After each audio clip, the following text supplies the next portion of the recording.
গত সপ্তাহে নৈহাটি তৃণমূল কর্মী সন্তোষ যাদবকে প্রকাশ্য রাস্তায় ইট দিয়ে থেতলিয়ে খুন করা হয়। খুনের ঘটনায় মোট 8 জনের নাম মামলা দায়ের করে সন্তোষের পরিবার। ঘটনার প্রায় 7 দিন পর খুনের ঘটনায় গ্রেপ্তার করা হলো আরও একজনকে। বিশেষ সূত্রে জানা গিয়েছে, তৃণমূল কর্মী সন্তোষকে খুন করে এক অভিযুক্ত রঞ্জিত শাহ লুকিয়ে পড়েছিলেন ভিন রাজ্যে। গোপন সূত্রে খবর পেয়ে ব্যারাকপুর পুলিশ কমিশনারেটের বিশেষ দল রওনা দেয় উত্তরপ্রদেশে। সেখান থেকে রঞ্জিতকে গ্রেপ্তার করা হয়। আজ তাকে ব্যারাকপুর মহকুমা আদালতে পাঠানো হয়েছে।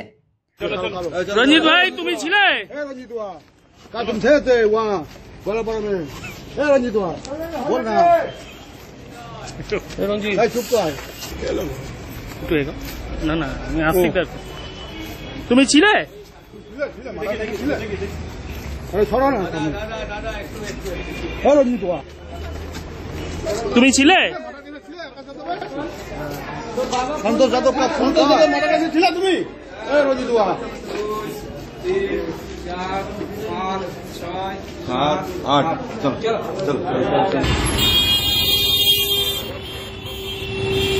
জন্য আদালত আছে আর আমাদের জন্য জনগণের আদালত আছে। এটা একটা ক্ষোভের বহিঃপ্রকাশ। এটা আমাদের সংসদ সাহেব বলেছেন। এটা আমরা মনে করি সন্তোষ যাদব আমাদের রাজনৈতিক দলে তৃণমূল কংগ্রেসের সক্রিয় কর্মী। সেই সক্রিয় কর্মী আমাদের খুন হয়েছে। তার চক্রান্তকারী মূল হচ্ছে আমরা মনে করি অর্জুন সিং।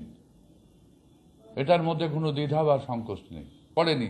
কিন্তু অর্জুন সিং ক্রিমিনাল পোষার একটা মানসিকতা, অর্জুন সিং বাইরে থেকে সুপারি কিলার নিয়ে এসে মানুষকে হত্যা করার একটা মানে আমি বলবো অর্জুনের এটা একটা রাজনৈতিক কর্মসূচি, যে মানুষকে সুপারি কিলার দিয়ে হোক কাউকে দিয়ে হোক খুন করানোর একটা অর্জুন সিংয়ের একটা মানে বর্তমান এবং বিগত দিনে তার ইতিহাস। সিবিআই তদন্তের দাবি জানাচ্ছেন উনি।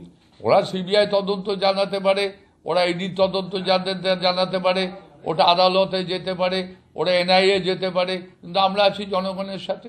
স্বাধীন হয়ে গেছে, একজন গ্রেপ্তার হয়েছে, আর কেউ গ্রেপ্তার হয়নি।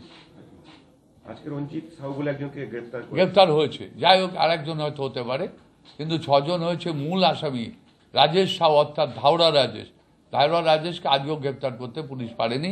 আমরা পুলিশের ওপর, প্রশাসনের উপর আস্থাশীল। প্রশাসন যত তাড়াতাড়ি সম্ভব ধাওড়া রাজেশ এবং যারা যারা এফআইআর লিস্টে আছে তাদের গ্রেপ্তার করা হবে। নৈহাটি থেকে রাজীব মন্ডলের রিপোর্ট, আনন্দ বার্তা।